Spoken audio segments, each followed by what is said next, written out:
रुकिए, क्योंकि जो आप सुनने जा रहे हैं वह केवल एक कथा नहीं, वह समय का आईना है। कलियुग का अंधकार अब फैल चुका है। धर्म केवल शब्दों में बचा है और अधर्म मनुष्य की सोच में उतर चुका है। जब सत्य बोझ बन जाए और झूठ सबसे आसान रास्ता लगे, तब समझ लीजिए युग अपने अंतिम मोड़ पर है।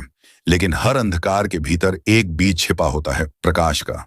शास्त्र कहते हैं, जिस क्षण भगवान श्री कृष्ण ने धरती छोड़ी, उसी क्षण कलयुग ने पहला कदम रखा। शुरुआत में सब कुछ सामान्य था। नगर बस रहे थे, व्यापार फल फूल रहा था, दुनिया पहले से अधिक चमकदार लग रही थी। लेकिन यह चमक असली नहीं थी। यह आंखों को चकाचौंध करने वाला धोखा थी। विज्ञान जो मानव की सुविधा के लिए बना, वही धीरे धीरे उसका स्वामी बन गया। लोग सड़कों पर नहीं, स्क्रीन के भीतर जीने लगे। घर में लोग साथ होते हुए भी एक दूसरे से दूर हो गए। संवाद खत्म हुए और चुप्पी ने रिश्तों की जगह ले ली। कलह हर घर में फैलने लगी। संयम की सीमा टूट गई। सड़कों पर अपराध सामान्य हो गए। हत्या, लूट, छल अब खबर नहीं, आदत बन चुके थे। प्रकृति ने चेतावनी भेजी, कभी भूकंप, कभी बाढ़, कभी महामारी। लाखों नहीं, करोड़ों लोग मिटते गए, पर मनुष्य ने कुछ नहीं सीखा। डर जीवन का स्थायी साथी बन गया। लोगों को लगा शायद यही अंत है, लेकिन यह तो केवल शुरुआत थी। फिर एक नया अध्याय खुला। कृत्रिम बुद्धि, एआई। शुरुआत में सब रोमांचित थे। मशीनें बोलने लगीं, सोचने लगीं। घर का काम, बाजार, यहां तक कि भावनाएं भी मशीनों के हवाले हो गईं। आराम बढ़ा और इंसान कमजोर होता चला गया। धीरे धीरे रिश्तों की जगह रोबोट्स ने ले ली। लोग असली बच्चों की जगह कृत्रिम जीवन को अपनाने लगे। अमीर और अमीर, गरीब और गरीब होता गया। मनुष्य अपने ही बनाए जाल में फंस गया।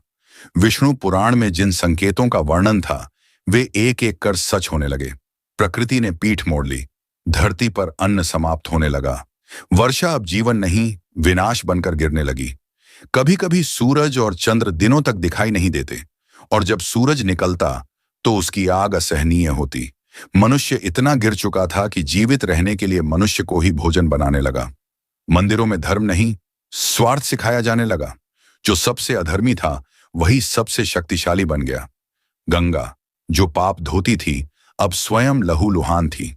धरती पर नरक उतर चुका था। और तभी जब अंधकार अपनी चरम सीमा पर पहुंचा, समय ने करवट ली। एक ऐसा स्थान जो अब भी कलयुग की छाया से दूर था। शंभल ग्राम, जहां आज भी भक्ति, साधना और शांति जीवित थी। वहीं रहते थे विष्णुयश और सुमति, भगवान विष्णु के परम भक्त। एक रात्रि स्वयं नारायण प्रकट हुए। उनकी वाणी गूंजी, जब धर्म संकट में होता है, मैं स्वयं जन्म लेता हूं। कुछ समय बाद एक अद्भुत शिशु ने जन्म लिया। उसके रोने से नहीं, उसकी उपस्थिति से पूरी सृष्टि कांप उठी। विष्णुयश समझ गए, यह बालक साधारण नहीं, यह कल्कि है। देवताओं ने आकाश से पुष्प वर्षा की। चिरंजीवी सदियों की प्रतीक्षा के बाद प्रकट हुए। समय के साथ कल्कि का बाल्यकाल बीता। हंसी, खेल, लेकिन भीतर एक अग्नि जल रही थी। फिर एक एक कर चिरंजीवी आए। हनुमान, भक्ति और बल। परशुराम, अस्त्र विद्या।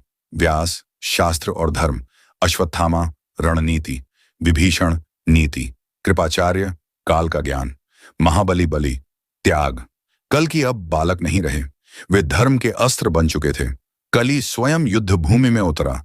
उसकी शक्ति भ्रम और लोभ से बनी थी, लेकिन सत्य के सामने अधर्म टिक नहीं सका। ब्रह्मास्त्र चला। एक क्षण में कलयुग का अंत हो गया। अंधकार मिट गया। नए युग का आरंभ। धरती ने फिर से सांस ली। प्रकृति मुस्कुराई। सतयुग लौट आया। धर्म पुनः स्थापित हुआ। यही है कल की अवतार की कथा। यह कहानी नहीं, चेतावनी है।